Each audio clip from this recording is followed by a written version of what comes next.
हमेशा एक दिन आएगा जब आप खुदा के साथ रहना पसंद करेंगे और आप फैसला करेंगे और उसके साथ नया अहद बांधेंगे। देखिए कि यहाँ पर क्या लिखा है, यिर्मयाह की किताब बाब 21 आयत 8 में, और तू उन लोगों से कहना, खुदा जो फरमाता है कि देखो मैं तुमको हयात की राह और मौत की राह दिखाता हूँ, मैं जिंदगी चाहता हूँ। फिर आप चर्च वापस जाएं, आप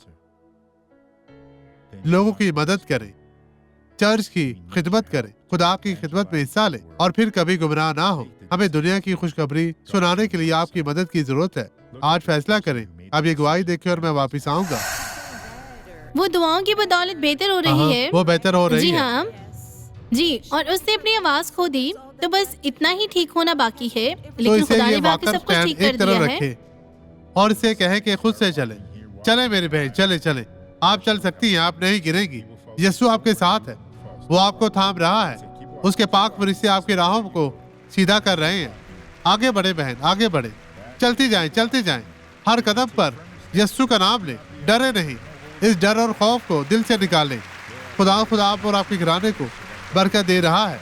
अब आप मजबूत है, यीशु में कायम रहे, आगे बढ़ती जाएं, साबित कदमी से आगे बढ़ती जाएं। वापिस आए बहन, वापिस आए, वापिस आए, तेज तेज तेज चलती हुई वापिस आए यीशु के नाम में। देखे देखे देखे, ये बहन अब शिफायाब है, ये खुद से चल सकती है। ये बहुत ही शानदार है। आए अब दुआ करें। बाप, यीशु के नाम में मैं इन तमाम लोगों को बरकत देता हूँ जो कहते हैं कि हम यीशु से अपनी बरकत चाहते हैं और आप और आपका घराना बरकत पाए। मसीह में आपकी सलामती हो। खुदा इन तमाम लोगों की जिंदगी में काम कर और इन्हें हर तरह की मुश्किल से आजाद कर। खुदा तेरा शुक्र, तेरी तारीफ हो।